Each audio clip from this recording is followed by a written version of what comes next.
Hablar de Jesús es entrar en una doble corriente que fluye desde hace 2000 años.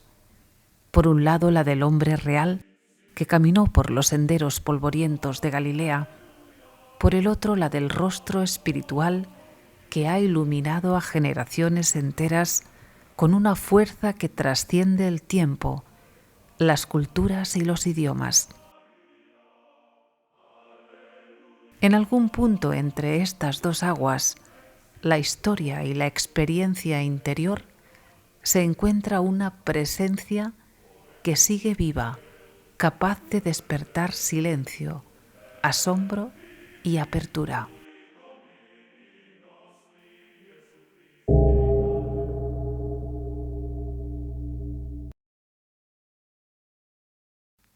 Jesús fue un hombre de su tiempo, profundamente enraizado en la realidad social, religiosa y política del siglo I. No vivió en un entorno fácil. Palestina estaba bajo ocupación romana, marcada por tensiones, pobreza y expectativas mesiánicas, y sin embargo, en medio de ese contexto, surgió una figura que irradiaba una libertad interior sorprendente.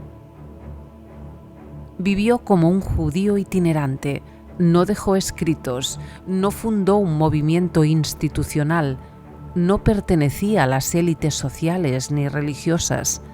Su sabiduría nacía del encuentro directo con las personas, especialmente con quienes estaban en los márgenes, los enfermos, los excluidos, los que habían perdido la esperanza. A nivel histórico, Jesús aparece como un maestro carismático, un sanador, un profeta que hablaba del reino de Dios, con una cercanía poco común. Su mensaje no era abstracto, invitaba a mirar el mundo con ojos nuevos, a abrir la existencia a una dimensión más profunda que él veía ya presente en la vida cotidiana. Esta capacidad de hacer visible lo invisible es parte esencial de su misterio. Lo que primero atrajo a la gente fue su forma de hablar. No enseñaba como los doctores de la ley, sino desde una autoridad silenciosa. No imponía, sino que llamaba, no amenazaba, sino que despertaba sed.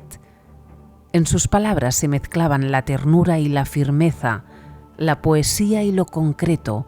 Jesús hablaba de semillas, de panes, de campos, de pájaros, de heridas humanas.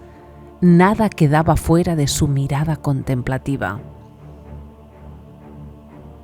Su enseñanza central, el reino de Dios, no era un territorio ni un poder político, era una transformación interior. Era la posibilidad de experimentar a Dios como Padre cercano, como presencia que sostiene incluso en el desierto.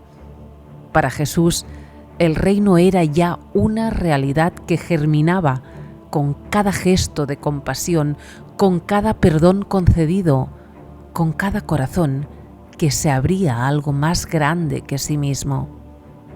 Y quizá la llave espiritual más profunda del Jesús histórico es la coherencia absoluta entre lo que decía y lo que vivía. Sus actos eran parábolas encarnadas, su forma de relacionarse con los demás revelaba un Dios que no se escondía tras ritos complejos, sino que se mostraba en la simplicidad del encuentro humano.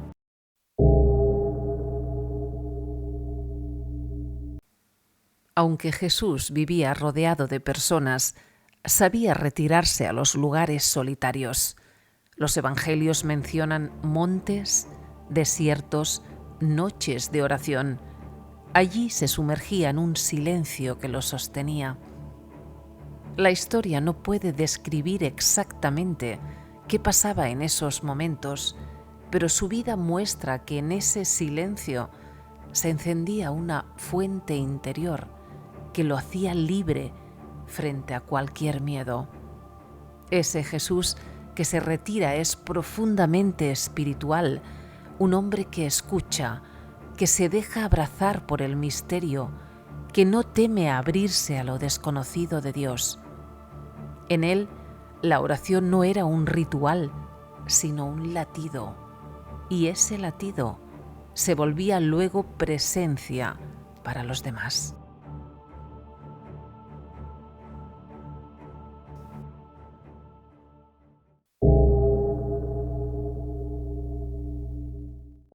La historia reconoce que Jesús generó una comunidad, pero no una comunidad rígida. La relación con Él no se basaba en la obligación, sino en el asombro. Las personas se sentían vistas, reconocidas, amadas. Cada encuentro con Él, una samaritana junto a un pozo, un recaudador de impuestos o un enfermo que nadie tocaba, tenía el poder de restaurar la dignidad. Mirarlo era como mirarse a uno mismo desde la verdad más honda. En su presencia, las personas percibían que en lo más frágil había una semilla de eternidad.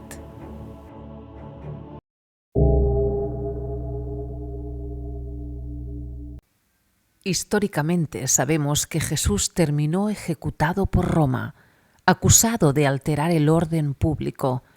Su muerte no fue un accidente, sino el resultado de una vida marcada por la libertad y la compasión. Pero más allá del hecho, lo que perdura es la forma en que vivió ese final, sin odio, sin renunciar a su mensaje, con una confianza que desafía cualquier análisis puramente histórico. Para muchos, la cruz de Jesús es un símbolo de derrota. Para otros, la puerta hacia una comprensión del amor que se da por completo. Incluso quienes lo estudian desde la historia, sin enfoque religioso, reconocen en su figura una capacidad singular de inspirar transformaciones profundas.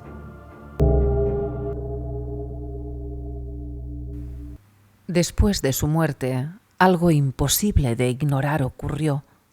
Su memoria no se extinguió, al contrario, se convirtió en un fuego que atravesó culturas y siglos.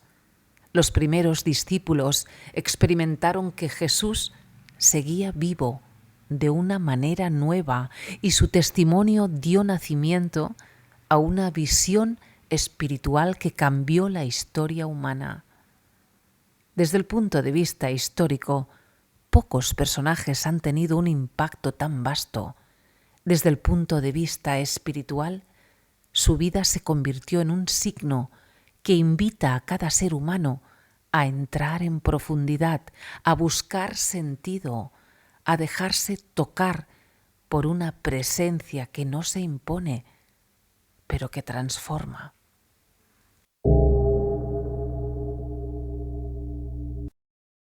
Hablar del Jesús histórico no significa despojarlo de su dimensión espiritual. Al contrario, la historia nos lo acerca, lo humaniza, nos muestra sus pasos, sus cansancios, su hondura. Y en esa humanidad, su figura se vuelve aún más luminosa. Hoy, cuando tantas voces compiten por nuestra atención, la de Jesús sigue siendo una invitación suave y firme a la vez. Volver al interior, reconocer lo sagrado en lo cotidiano, caminar con apertura a lo desconocido. Su mensaje continúa sembrando semillas de compasión en quienes se acercan a Él con sinceridad. Quizá entonces hablar del Jesús histórico y del Jesús espiritual no es hablar de dos figuras distintas, es hablar de un mismo rostro, visto desde dos ángulos distintos, uno humano y tangible, otro infinito y misterioso. Entre ambos se abre un puente y al cruzarlo, algo se despierta en nosotros.